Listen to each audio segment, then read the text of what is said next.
Pourquoi Saül prophétise-t-il nu par terre? En 1 Samuel, chapitre 19, verset 24, il est dit, en 1 Samuel, chapitre 19, verset 24, il est dit, à propos de Saül, il se dépouilla même de ses vêtements et prophétisa, lui aussi, en présence de Samuel, et se jeta nu par terre tout ce jour-là et toute la nuit. C'est pourquoi l'on dit, Saül est-il aussi parmi les prophètes?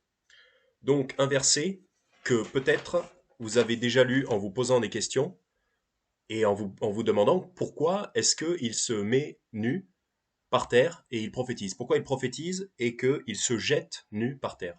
C'est bizarre. Ça fait penser à un événement pentecôtiste. Donc, parce que des fois on voit les pentecôtistes dans certaines vidéos, ou même pour ceux qui ont été dans les églises comme ça. Ils se jettent par terre, ils se roulent par terre, ils disent n'importe quoi, ils ont de la bave aux lèvres, ils se conduisent comme des animaux. En fait, en vérité, ils sont possédés par des démons, par des mauvais esprits, donc, ou alors ils font simplement semblant, ils font du cinéma. Donc il y a les deux, hein, il y a des fois ils font les clowns, hein, ils font du cinéma, mais souvent aussi ils sont possédés par des démons. Donc c'est complètement ridicule, c'est pas du tout la vraie chrétienté, hein, c'est une autre religion, c'est un autre évangile, c'est un autre esprit même, puisque c'est des mauvais esprits. Mais nous qui lisons la Bible, et en fait on pourrait se dire que peut-être que des pentecôtistes vont utiliser ce verset pour dire, voyez, Saül a eu une expérience similaire à la nôtre, il s'est roulé par terre tout nu. Donc vous voyez, nous si on fait ça, c'est normal, puisque Saül l'a fait aussi sous l'influence de l'Esprit de Dieu.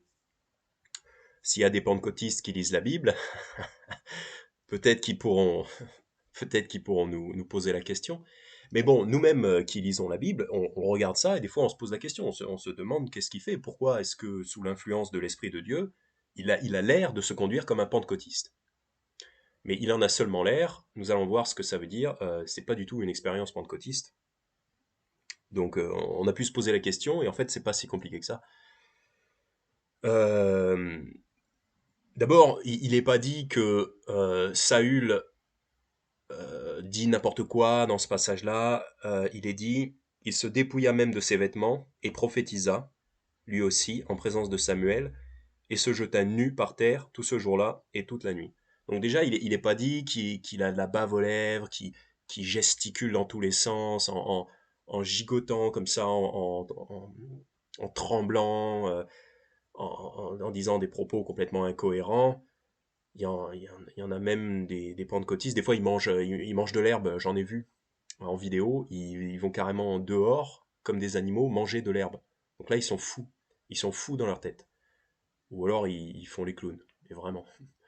Mais Saül ne fait pas ça. Déjà, il n'est pas dit que Saül fait des choses comme ça. Parce que d'abord, euh, pour introduction, la nudité dans la Bible, ça ne veut pas forcément dire que vous êtes tout nu au point que on voit vos parties génitales, ou même les parties intimes. La nudité, ça va pas forcément jusque là. Donc si Dieu, parce que là, ici dans cet événement, on est en présence d'un d'un événement qui se fait par l'Esprit de Dieu. Au verset 23, il est dit, à propos de Saül, il s'en alla donc à Najoth, près de Rama, et l'Esprit de Dieu fut aussi sur lui, et il prophétisa en continuant son chemin, jusqu'à ce qu'il fût arrivé à Najoth, près de Rama. Et ensuite, au verset 24, il y a cette chose un peu étrange qui se produit, enfin qu'on trouve étrange. Donc en fait, c'est des choses qui se passent par l'Esprit de Dieu, donc c'est de Dieu, tout ça. Euh, donc voilà, alors c'est pas le même esprit que l'esprit pentecôtiste.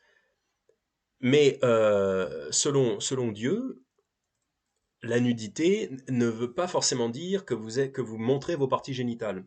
Euh, Ésaïe chapitre 47, Ésaïe chapitre 47 va nous aider à comprendre ce concept-là, parce qu'en fait, selon la Bible, vous êtes déjà nu si vous montrez vos cuisses. Et même, je crois, votre ventre. Donc, en fait, la nudité, par exemple, un homme qui se baladerait en sous-vêtements, en fait, selon bibliquement, il est nu, parce que c'est honteux.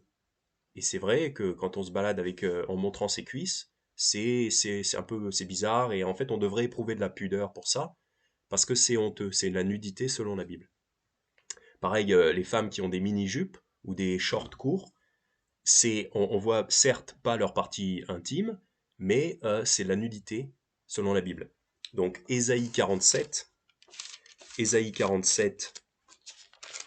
verset 1, Ésaïe 47, verset 1, descends, assieds-toi dans la poussière, vierge, fille de Babel, assieds-toi à terre, plus de trône, fille des Chaldéens. Car tu ne seras plus appelée la délicate, la voluptueuse, point. Prends les 2 meules et moue de la farine, défais tes tresses, déchausse-toi, découvre tes jambes, passe les fleuves. Donc là, en fait, c'est Dieu qui va châtier Babylone. En fait, voilà, il va châtier Babylone, il prévient qu'il va châtier Babylone. Il lui dit en quelque sorte de s'humilier, défais tes tresses, c'est-à-dire arrête d'essayer de te rendre plus jolie, au contraire, tu vas être humilié. Déchausse-toi, donc enlève tes chaussures, donc ça veut un peu dire d'être dans le deuil, dans la tristesse. Découvre tes jambes, donc autrement dit, découvre tes cuisses. Et dans la King James, je vérifie parce que j'avais pas pensé à vérifier, mais je crois bien que ça dit, ouais c'est ça. Dans la King James, ça dit uncover the thigh, donc découvre ta cuisse. En français, dans l'Osterwald, c'est les jambes, mais en fait, ça veut dire les cuisses. Et au verset 3, Ésaïe 47, verset 3, que ta nudité soit découverte et qu'on voit ta honte. Je ferai vengeance, je n'épargnerai personne.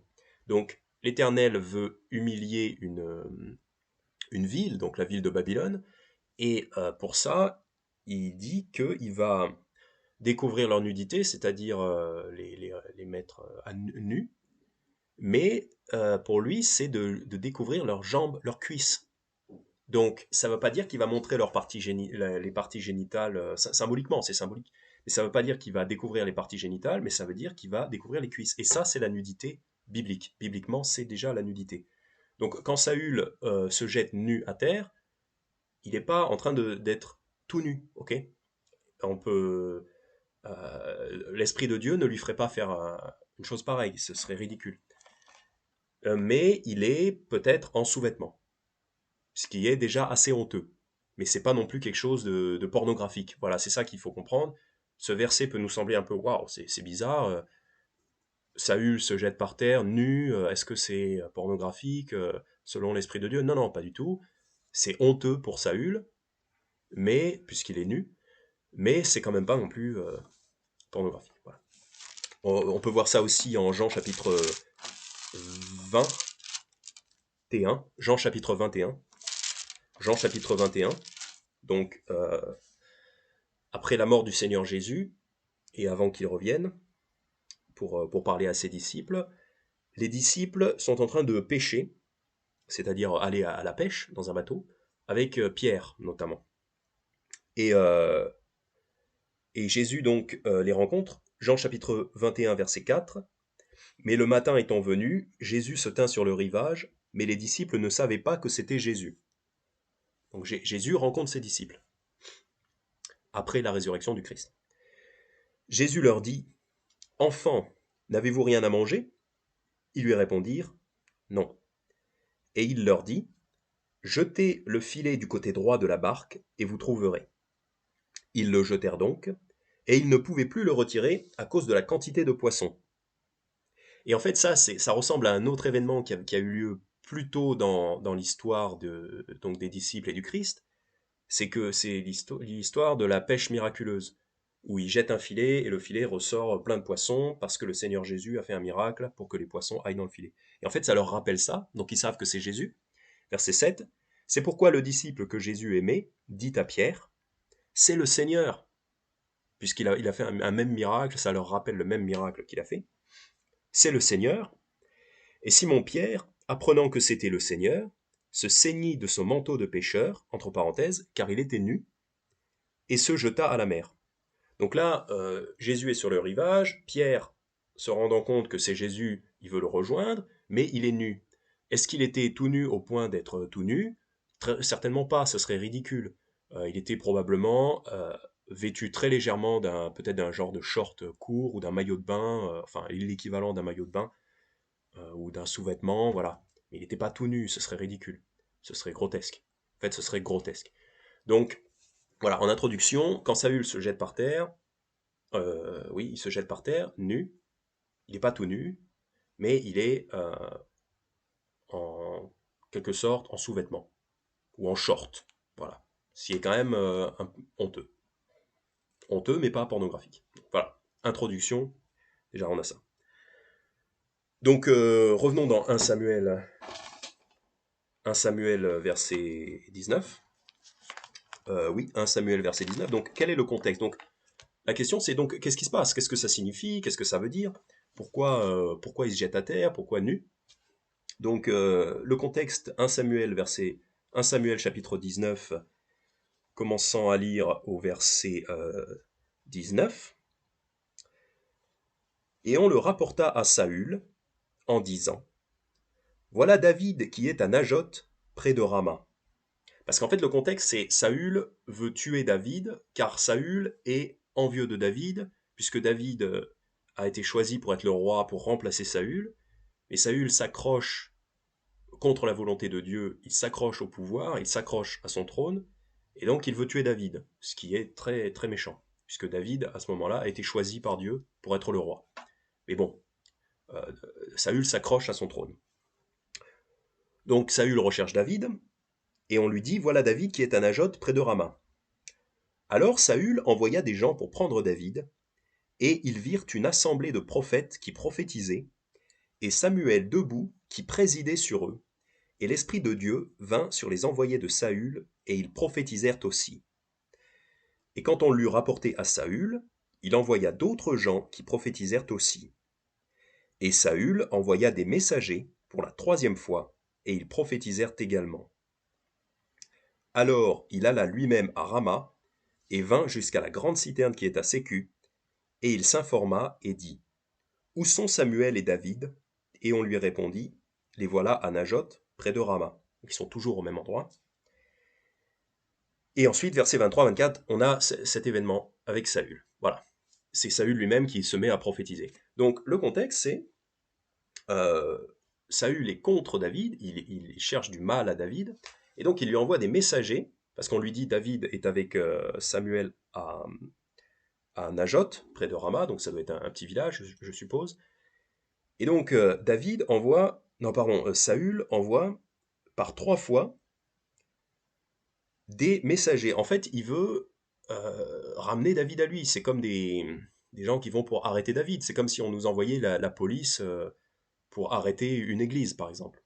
Pour arrêter un pasteur, par exemple. Ça pourrait être appliqué comme ça aujourd'hui. Saül, lui, il envoie des messagers pour arrêter David, puisqu'il n'est pas content de David. Donc, mais que font les messagers? Les messagers arrivent en présence de Samuel. Donc verset 20, Saül envoya des gens pour prendre David, donc il veut arrêter David. Et ils virent une assemblée de prophètes qui prophétisaient, et Samuel debout qui présidait sur eux. Donc en fait, en quelque sorte, ils font irruption dans une église.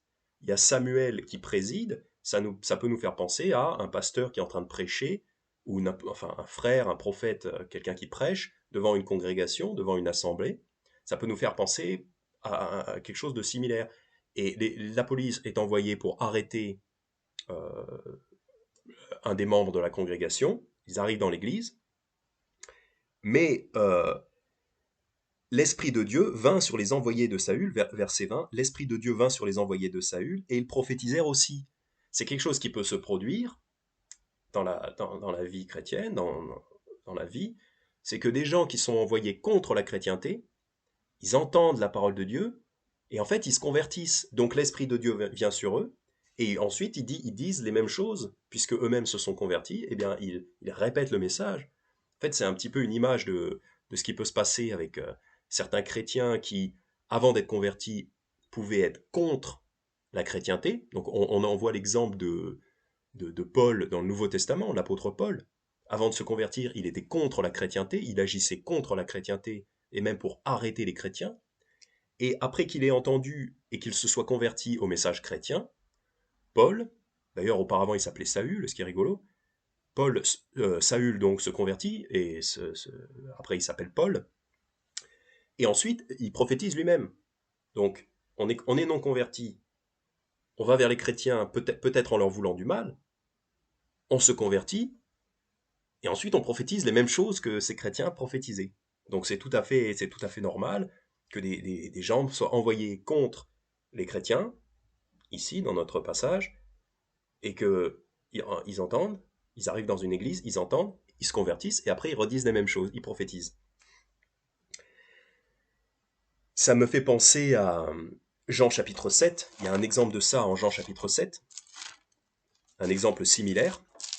En fait, c'est les pharisiens qui envoient des sergents, donc en gros ils envoient la police, pour arrêter Jésus. Jean chapitre 7, verset 32. Jean chapitre 7, verset 32. Les pharisiens, ayant appris que le peuple murmurait ces choses de lui, envoyèrent, de concert avec les principaux sacrificateurs, des sergents pour se saisir de lui. Donc, les pharisiens envoient la police pour se saisir de Jésus. Ils pourraient aussi envoyer la police pour se saisir de n'importe quel chrétien qui prêcherait la Bible. Versets 44, 45, 46.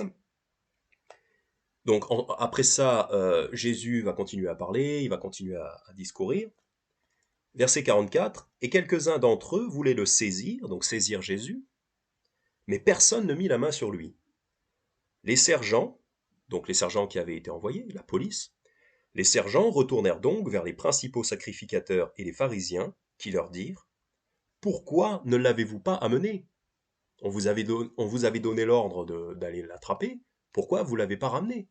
Vous n'avez pas obéi. » Verset 46, les sergents répondirent, « Jamais homme n'a parlé comme cet homme. » Là, on voit la puissance de la parole de Dieu sur ces gens. Ils sont venus arrêter Jésus, mais comme Jésus était en train de parler, était en train de prêcher, en fait, ils se sont convertis quelque part. Enfin, peut-être pas, ils se sont peut-être pas convertis là immédiatement, mais en tout cas, ils ont été touchés par la puissance de la parole de Dieu, et ils n'ont pas voulu arrêter cette personne qui parlait comme jamais aucun homme n'a parlé.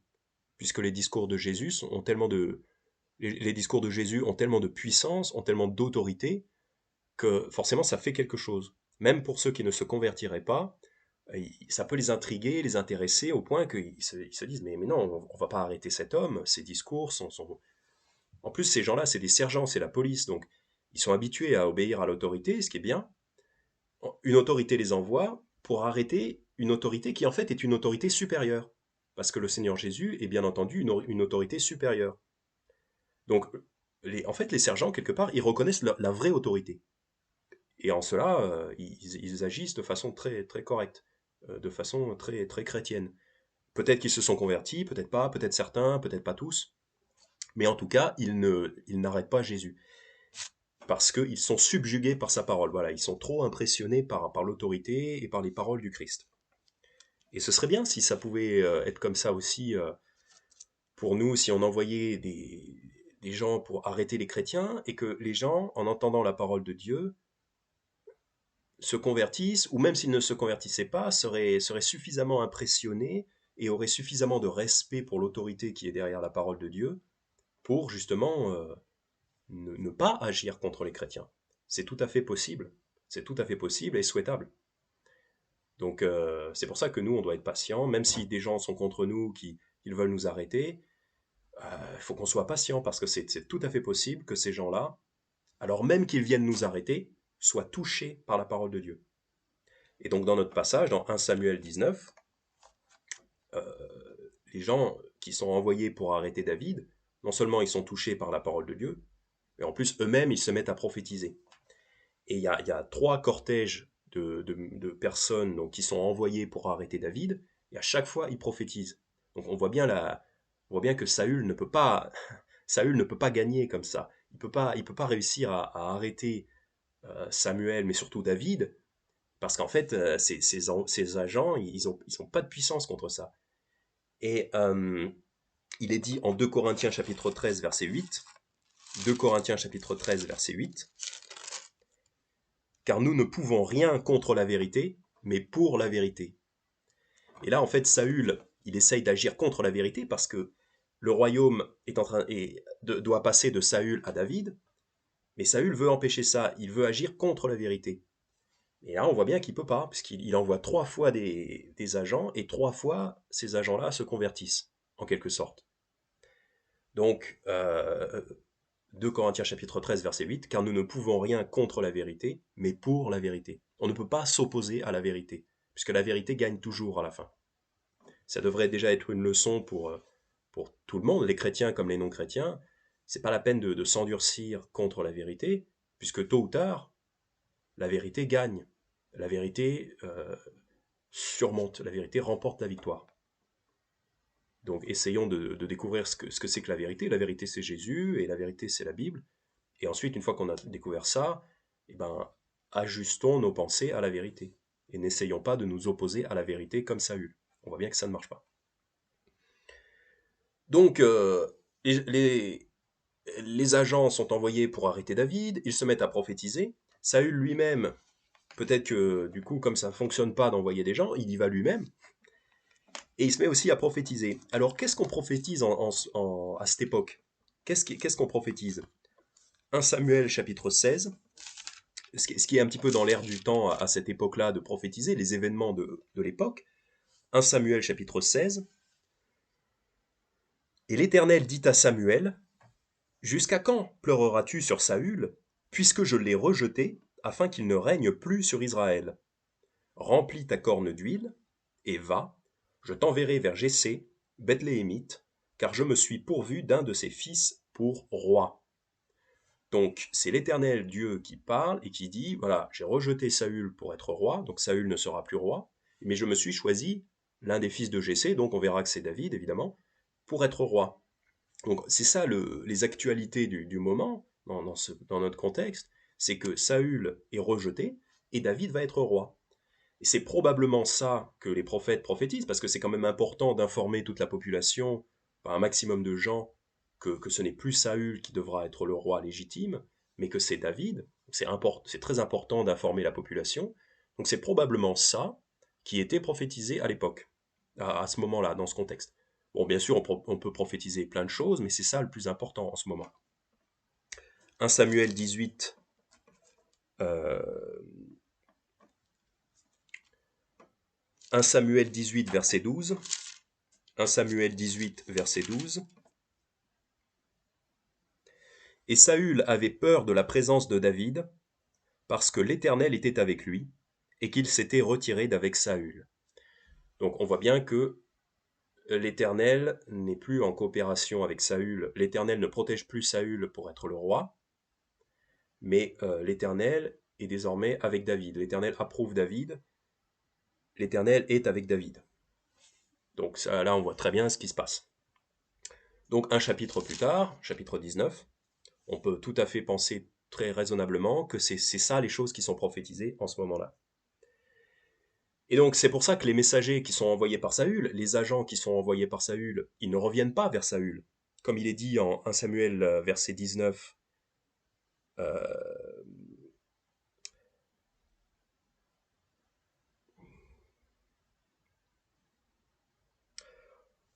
versets 20 et 21, en fait, oui, par trois fois il envoie des agents et il prophétise, mais ça ne dit pas qu'ils reviennent vers Saül. En fait, ils ne reviennent pas vers Saül. Ils reviennent pas vers Saül, c'est pour ça que Saül s'en va lui-même. C'est pour ça qu'au verset 22, alors il alla lui-même à Rama, etc., etc. Et ensuite il demande où sont Samuel et David, et on lui répondit, les voilà à Najot près de Rama. Donc les messagers ne reviennent pas parce que les messagers, ils ont compris que le royaume était passé de Saül à David. Donc ils vont pas revenir vers Saül. Dorénavant, ils se mettent du côté de David. C'est logique. C'est logique. Et alors donc, probablement que les agents de Saül vont se mettre à prophétiser que le royaume est passé de Saül à David. Et c'est probable que Saül, et je pense que c'est ça en fait, Saül lui-même, il va prophétiser cette même chose-là. En fait, Saül va prophétiser contre lui-même que le royaume est passé de Saül à David. Puisque au verset 23, à propos de Saül, il s'en alla donc à Najoth, près de Rama, et l'Esprit de Dieu fut aussi sur lui, et il prophétisa en continuant son chemin, jusqu'à ce qu'il fût arrivé à Najoth, près de Rama. Donc il prophétise probablement les mêmes choses. Et ensuite, il va agir d'une façon que nous on trouve étrange. Donc il se jette par terre au verset 24, il se jeta nu par terre. Nous on trouve que c'est étrange. Mais d'abord, je voudrais rappeler que souvent dans la Bible, les prophètes utilisent ils vont agir pour illustrer une prophétie, pour illustrer une vérité que Dieu veut faire comprendre aux gens. Les prophètes vont agir d'une certaine façon pour illustrer une vérité que Dieu veut dire aux gens. Exemple. Actes chapitre 20, verset 11. Actes chapitre 20, verset 11. C'est pour ça en fait que Saül va agir d'une certaine façon, c'est pour illustrer cette prophétie. C'est pour illustrer de façon corporelle les paroles que lui il va dire en prophétisant, les paroles que Samuel dirait, et les paroles que les agents de Saül vont prophétiser d'eux-mêmes, c'est-à-dire que le royaume passe de Saül à David. On va voir que ce que Saül fait, en fait, c'est une illustration de cette vérité-là qui est prophétisée. Donc il y a d'autres exemples. Acte 20, verset 11. Acte 20, verset 11.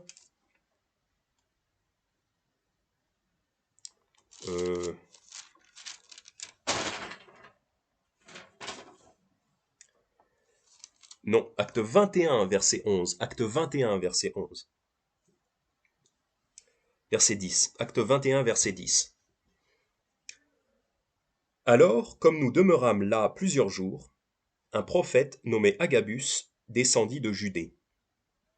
Et étant venu vers nous, il prit la ceinture de Paul, et se liant les mains et les pieds, il dit, « Le Saint-Esprit dit ceci, les Juifs lieront de même à Jérusalem l'homme auquel appartient cette ceinture, ils le livreront entre les mains des gentils. » Donc en fait là, on a un prophète qui vient pour avertir Paul que s'il va à Jérusalem, il va se faire lier, c'est-à-dire emprisonner, et livré entre les mains des gentils, c'est-à-dire des Romains qui vont l'emmener jusqu'à Rome, etc., etc.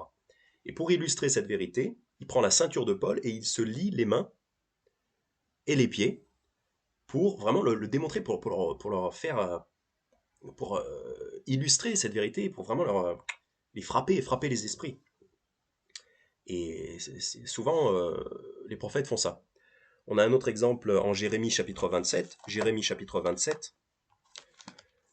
Je ne vais pas le lire parce que c'est un petit peu long, mais en quelque sorte, Dieu demande à Jérémie de se faire un joug, c'est-à-dire une pièce de bois qui vient enserrer son cou et ses bras. Je suis pas sûr. En tout cas, ça vient enserrer son cou parce que normalement un joug c'est utilisé sur des bœufs qui vont tirer une charrue. Donc en fait, ça enserre leur cou, enfin pas vraiment leur cou, mais plutôt au niveau de leurs épaules, comme ça pour appuyer sur leurs épaules. Et en fait, c'est quelque part, c'est un emprisonnement, un joug, c'est un lien. C'est quelque chose qui vous oblige à rester un peu comme ça, courbé, et quelque part, ça représente l'esclavage, ça représente un lien. Voilà, ça représente un lien. Pas forcément l'esclavage, mais ça représente un lien.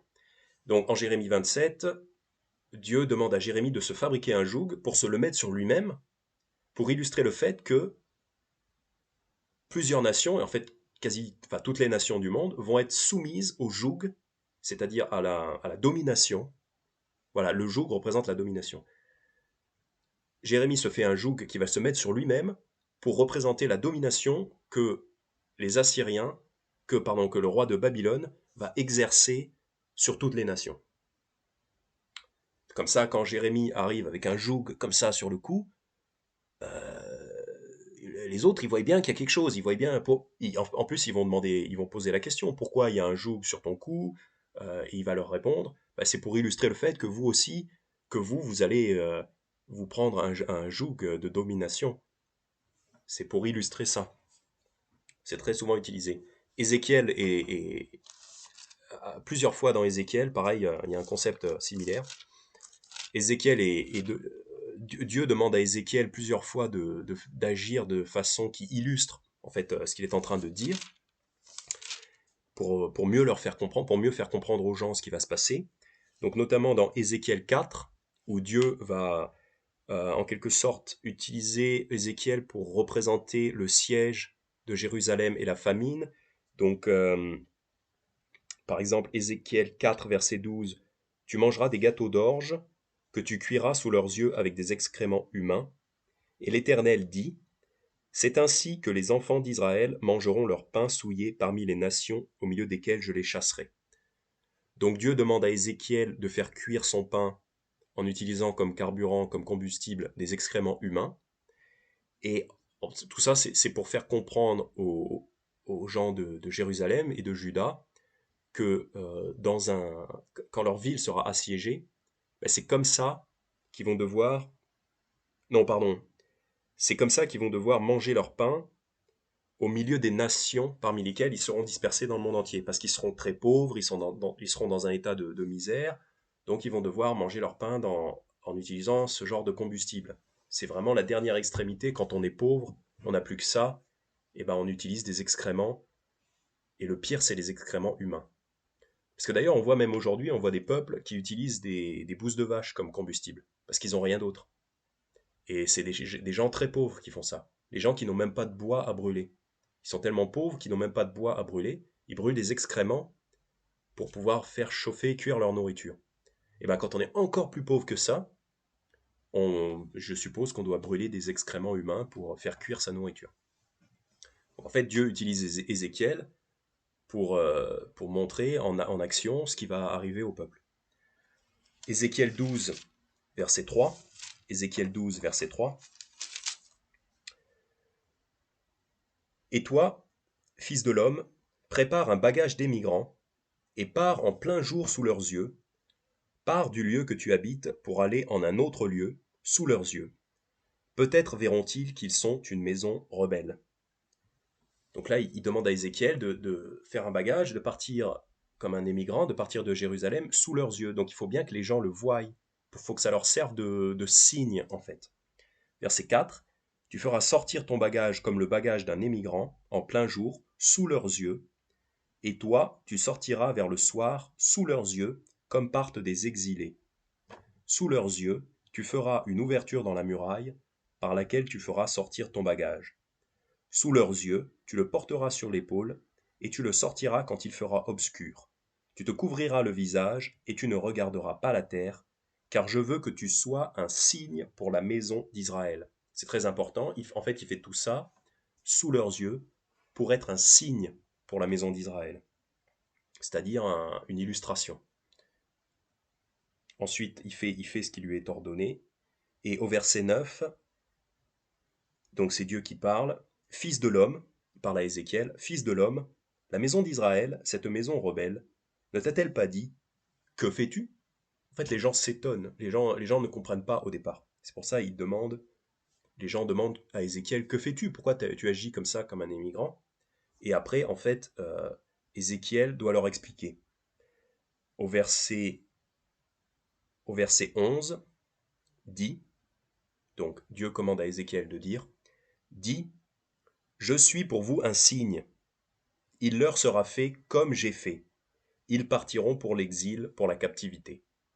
Donc Ézéchiel doit agir de telle façon que en fait ça montre comment, en fait ça montre ce que vont subir le peuple de Jérusalem.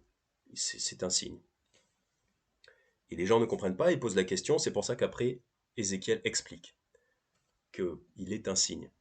Et c'est logique, du coup, bon, c'est un peu logique que quand Saül, dans le passage qui nous intéresse en 1 Samuel chapitre 19, quand Saül se jette par terre nu, c'est un peu, quelque part, c'est un peu normal que nous, on ne comprenne pas. C'est un peu normal que nous, on trouve le passage un peu étrange. Mais donc, il faut l'expliquer. De la même façon que ici en Ézéchiel, les gens, ils ne comprennent pas quand Ézéchiel fait son bagage des migrants, ils ne comprennent pas. C'est pour ça qu'Ézéchiel, ensuite, il leur explique, euh, c'est voilà, c'est pour vous servir de signe. Vous allez subir les mêmes choses que ce que moi je suis en train d'illustrer par mes actes. Bon, c'est pour ça qu'on explique ce passage avec Saül. C'est pour ça qu'on l'explique, parce que légitimement, on peut ne pas comprendre. C'est normal.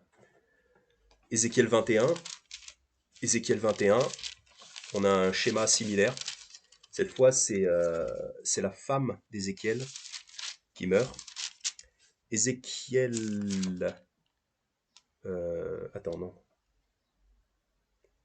Ézéchiel 21... Ah oui.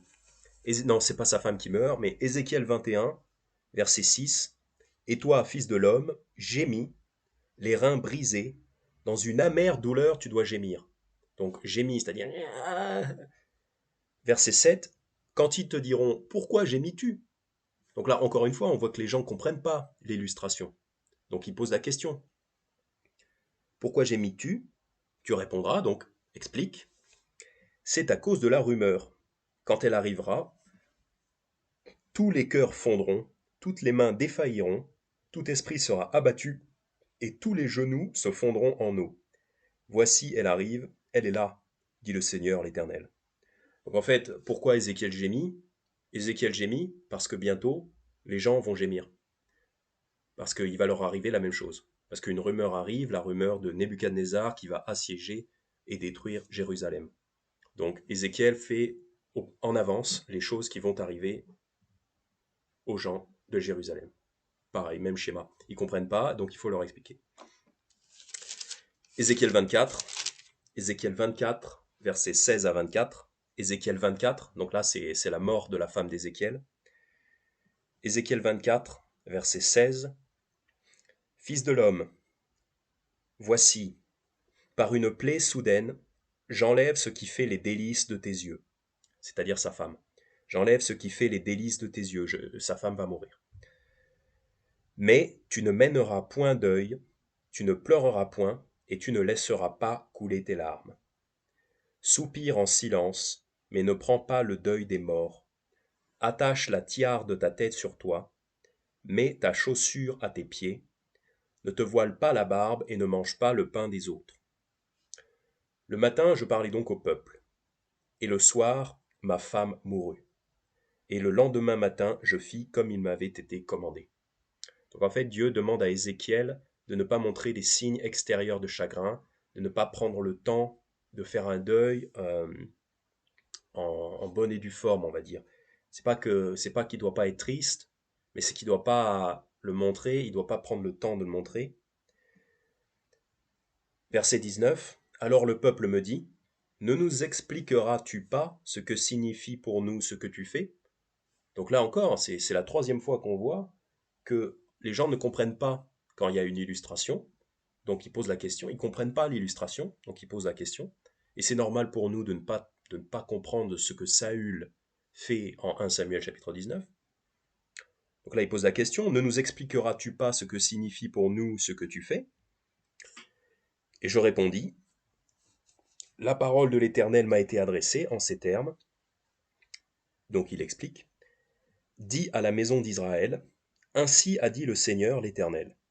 Voici, je vais profaner mon sanctuaire, l'orgueil de votre puissance, les délices de vos yeux, l'affection de votre âme, et vos fils et vos filles que vous avez laissés tomberont par l'épée. Vous ferez alors comme j'ai fait, c'est-à-dire comme Ézéchiel a fait. Vous ferez alors comme j'ai fait. Vous ne vous voilerez point la barbe, et vous ne mangerez pas le pain des autres. Et vos tiares seront sur vos têtes, et vos chaussures à vos pieds. Vous ne mènerez point deuil, et ne pleurerez pas. Mais vous serez frappés de langueur à cause de vos iniquités, et vous gémirez les uns avec les autres. Ézéchiel sera pour vous un signe, et tout ce qu'il a fait, vous le ferez aussi. Quand cela arrivera, vous saurez que je suis le Seigneur, l'Éternel. Donc voilà, en résumé, ce qu'il faut retenir, c'est que Ézéchiel sera pour vous un signe, et tout ce qu'il a fait, vous le ferez aussi. C'est pour ça que très souvent, à plusieurs reprises dans la Bible, là j'ai donné 3 exemples, Ézéchiel, Jérémie et Agabus en Actes chapitre 21. Il y en a peut-être d'autres, je ne sais pas trop, peut-être, probablement. Mais en tout cas, plusieurs fois, les prophètes vont illustrer leurs paroles par des actions extérieures, des actions corporelles. Et ensuite, il faut souvent qu'ils expliquent parce que les gens ne comprennent pas l'illustration. donc il faut quand même expliquer. Mais l'illustration sert en quelque sorte à marquer les esprits. L'illustration sert, comme ça on se souvient. On se souvient que Ézéchiel avait perdu sa femme et qu'il n'avait pas mené deuil normalement, donc on trouvait ça bizarre, donc on a demandé pourquoi. Pareil, quand Ézéchiel avait cuit son orge avec des excréments humains comme carburant, comme combustible, on avait trouvé ça étrange, donc on s'était demandé pourquoi, donc on lui avait demandé, et il nous avait expliqué ce qui allait nous arriver. En fait, ça sert à susciter l'intérêt, à susciter le questionnement. Et même nous, de nos jours, on peut faire des choses un petit peu similaires. En exemple, par exemple, si je prêche contre l'alcool, car l'alcool est un danger, l'alcool est un poison, l'alcool est un piège, l'alcool est même un péché. Donc, quand je prêche contre l'alcool, je peux imiter les actions d'un alcoolique, par exemple en montrant comment un alcoolique va tituber, va vomir, va dire des bêtises, va se retrouver dans le caniveau, il va tomber, il va se retrouver dans le caniveau. Je peux mimer avec mon corps les choses qui vont arriver à quelqu'un qui boit de l'alcool, de façon à marquer les esprits de la congrégation, à vraiment leur faire comprendre, à les interloquer pour qu'ils se posent des questions. Donc nous aussi, on peut le faire. Ce qui est intéressant, c'est que dans ces trois prophètes, donc Ésaïe, Jérémie et Agabus, les trois exemples qu'on a vus, ils prophétisent au sujet de quelqu'un d'autre. Mais Saül, en fait, lui, il prophétise contre lui-même. C'est ça qui est rigolo, c'est ça qui est spécial dans ce passage-là, c'est que en ce contexte, donc dans 1 Samuel chapitre 19, dans ce contexte-là, la prophétie qui doit être dans l'air du temps, c'est d'expliquer que le royaume va passer de Saül à Samuel. Mais Saül, il va voir dans l'église, et puisque c'est ça qu'il y a à prophétiser, en fait, Saül prophétise contre lui-même. Et Saül va illustrer cette prophétie en se jetant par terre nu.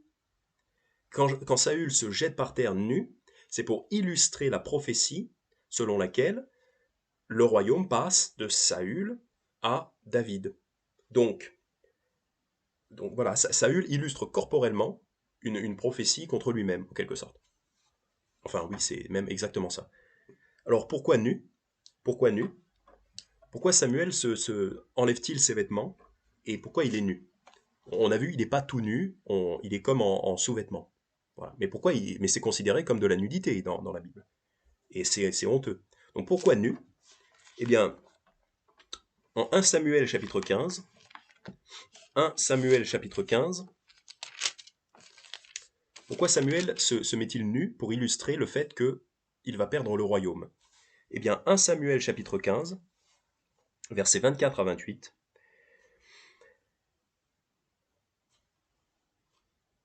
Alors Saül répondit à Samuel, j'ai péché. Oh oui, j'ai péché, car j'ai transgressé le commandement de l'Éternel et tes paroles, parce que je craignais le peuple et j'ai obéi à sa voix. Mais maintenant, je te prie, pardonne mon péché et reviens avec moi, et je me prosternerai devant l'Éternel. Donc Saül prend conscience que il a été rejeté et en fait il veut être réaccepté. Verset 26, et Samuel dit à Saül, je ne retournerai point avec toi, car tu as rejeté la parole de l'Éternel, et l'Éternel t'a rejeté pour n'être plus roi d'Israël. Donc Samuel lui dit, c'est trop tard, tu ne peux pas revenir. Tu as désobéi, tu as été rebelle, donc maintenant tu n'es plus roi. Saül est sauvé, mais il n'est plus roi. Il ne peut plus être roi d'Israël. C'est trop tard. Verset 27, et comme Samuel se tournait pour s'en aller, donc Samuel commence à s'en aller, Saül saisit le pan de son manteau qui se déchira. Donc Saül en fait veut retenir quelque part, il veut retenir Samuel un peu par la force en attrapant son manteau. Samuel s'en va, Saül veut le retenir en attrapant son manteau, le manteau se déchire. Alors Samuel lui dit, l'Éternel a aujourd'hui déchiré le royaume d'Israël de dessus toi, et il l'a donné à ton prochain qui est meilleur que toi. Le manteau de Samuel qui se déchire, en fait c'est symbolique du royaume qui passe de Saül à David. Puisque en fait, le manteau, souvent, dans la Bible, plusieurs fois, représente soit un ministère, soit une position d'autorité. La symbolique du manteau, on peut voir ça dans 1 Roi chapitre 19. 1 Roi chapitre 19. Quand Élie passe le ministère à Élisée, parce qu'en fait Dieu avait dit à Élie d'ordonner Élisée prophète à sa place.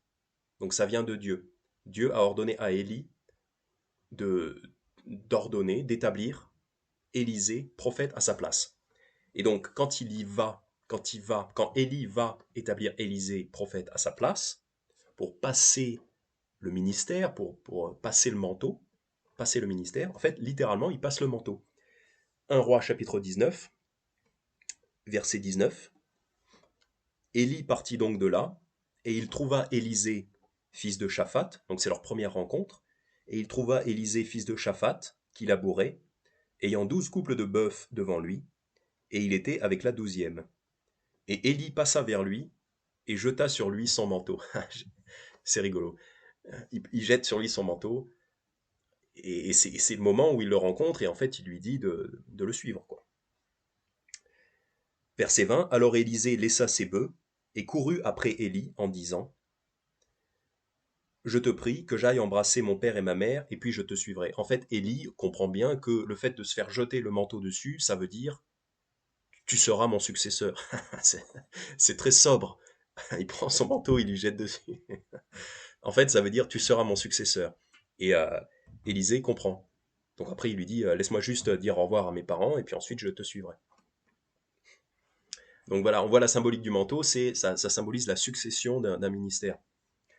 En 2 Rois chapitre 2, donc tournez quelques pages, 2 Rois chapitre 2, verset 11.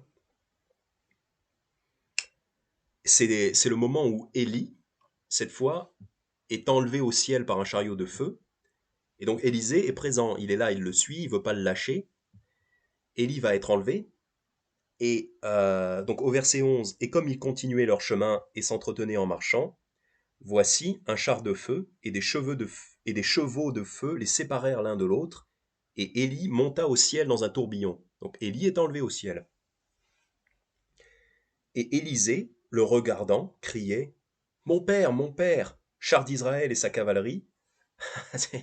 Il voit son mentor être littéralement enlevé au ciel, et bon, bah forcément, ça le surprend un petit peu. Et il ne le vit plus. Et oui, puisqu'il est parti. Et il ne le vit plus.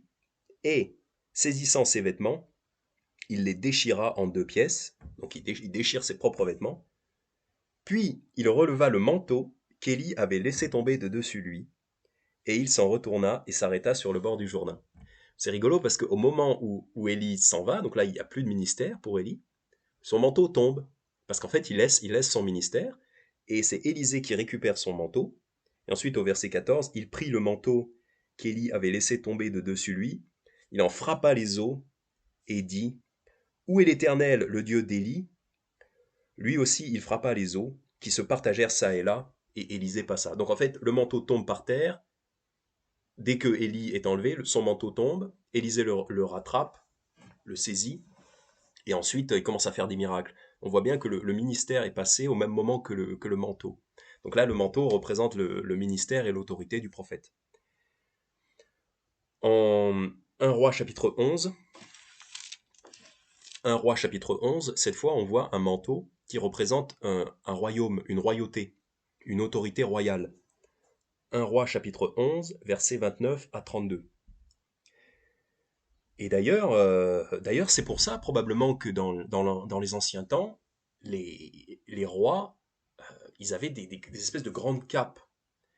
Et que je crois qu'on appelait ça, avant, on appelait ça des robes.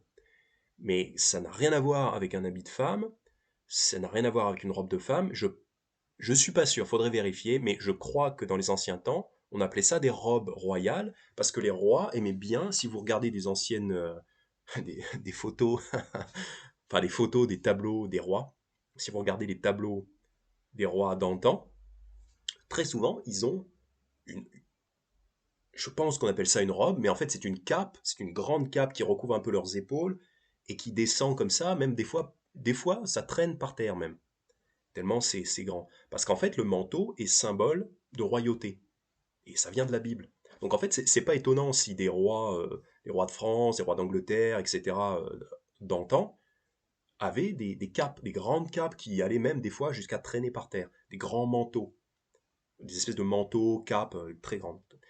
Parce que en fait ça représente la royauté. Ça représente le ministère du prophète, l'autorité du prophète, et ça représente aussi l'autorité du roi. En 1 roi chapitre 11, versets 29 à 32, donc ça c'est le contexte, c'est que Salomon a commencé à faire des temples pour des faux dieux, parce qu'il voulait plaire à ses femmes, à ses multitudes de femmes. Et donc, à cause de ça, donc, le royaume est enlevé à Salomon, enfin une partie du royaume est enlevée à Salomon, à cause justement de ces mauvaises actions-là. Donc, verset 29, 1 roi chapitre 11, verset 29.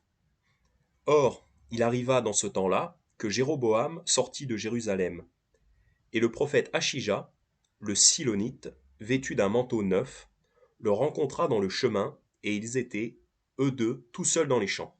Donc, il a un manteau neuf, ok, parce qu'il va y avoir un changement dans le royaume. Verset 30. Alors Achija prit le manteau neuf qu'il avait sur lui, et le déchira en 12 morceaux.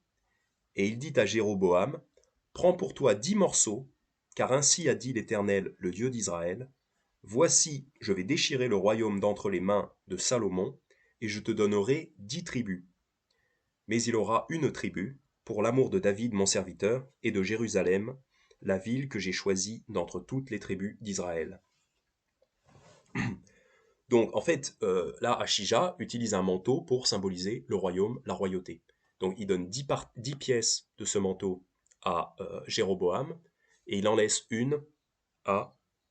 euh, il laisse une tribu, donc en fait il laisse 2 pièces, j'ai pas le temps d'expliquer pourquoi, mais au niveau du calcul, c'est bon, il n'y a pas de problème. Mais il donne 10 pièces, il donne 10 morceaux à Jéroboam, et il donne 2 morceaux, donc une tribu, j'expliquerai une autre fois pourquoi, une tribu au fils de Salomon. Le manteau, tout ça pour dire que le manteau représente la royauté. Voilà. Donc le manteau représente l'autorité du pasteur, du prophète, qui est semblable à une autorité royale, hein, quelque part. Et le manteau représente une autorité royale. Donc c'est pour ça, alors pourquoi Saül, on en revient à Saül, donc pourquoi Saül se jette-t-il nu par terre? Pourquoi nu? Eh bien, tout simplement parce que le royaume lui étant enlevé, il illustre, il illustre le fait que le royaume lui est enlevé en se dénudant, en enlevant son manteau de sur lui, et donc il se retrouve nu, donc on suppose en short, ou voilà, en sous-vêtements, enfin, voilà. 1 Samuel chapitre 19, verset 24, il se dépouilla même de ses vêtements. Donc pourquoi Saül est nu dans ce cas-là? Bah, c'est parce qu'il veut illustrer, enfin c'est plutôt Dieu qui lui fait illustrer le fait qu'il va perdre le royaume, tout simplement. Voilà. De la même façon que Dieu lui avait montré, lui avait prédit ça un petit peu avant. Et pourquoi par terre? Donc pourquoi Saül se jette par terre? Eh bien, donc déjà on note que c'est pas non plus comme un truc pentecôtiste où ils vont se jeter par terre en bavant et en gesticulant dans tous les sens, ils se mettent à trembler comme ça. On peut faire ça on peut faire ça pour faire les clowns, pour rigoler. Mais pour eux, c'est leur religion. C'est une religion qui se moque des choses de Dieu. Donc pourquoi il se jette par terre? Il se met pas par terre comme un pentecôtiste, mais il se met par terre. Pourquoi par terre? Ben, 1 Samuel, non pardon, 2 Samuel chapitre 1, 2 Samuel chapitre 1, il se met par terre tout simplement parce que son royaume va chuter. Saül chute. C'est une déchéance, c'est une chute, c'est triste, il est à terre. 2 Samuel chapitre 1, versets 17 à 27. C'est David, donc, après la mort de Saül, qui va faire une chanson sur Saül. 2 Samuel, chapitre 1, verset 17. Alors David fit sur Saül et sur Jonathan, son fils, cette complainte, qu'il ordonna d'enseigner aux enfants de Juda, la complainte de l'arc. Voici, elle est écrite au livre du juste. Ta gloire, ô Israël, a péri sur tes collines. Combien sont tombés les hommes vaillants, une fois tombés une fois. Combien sont tombés les hommes vaillants? N'allez point le dire dans Gath, ne l'annoncez point dans les places d'Askelon, de peur que les filles des Philistins ne se réjouissent, de peur que les filles des incirconcis ne triomphent. Montagne de Gilboa, que la rosée et la pluie ne tombent plus sur vous, qu'il n'y ait plus de champs dont on offre les prémices, car c'est là qu'a été jeté le bouclier des hommes forts, le bouclier de Saül, comme s'il n'eût pas été oint d'huile. L'arc de Jonathan ne revenait jamais sans être teint du sang des blessés et de la graisse des vaillants, et l'épée de Saül ne retournait pas sans effet. Saül et Jonathan, aimables et agréables pendant leur vie, n'ont point été séparés dans leur mort. Ils étaient plus légers que les aigles, ils étaient plus forts que les lions. Filles d'Israël, pleurez sur Saül, qui vous revêtait d'écarlate dans les délices, qui vous faisait porter des ornements d'or sur vos habits. Comment sont tombés les hommes forts? Comment sont tombés, donc une deuxième fois, comment sont tombés les hommes forts au milieu de la bataille? Et comment Jonathan a été-il tué sur tes collines?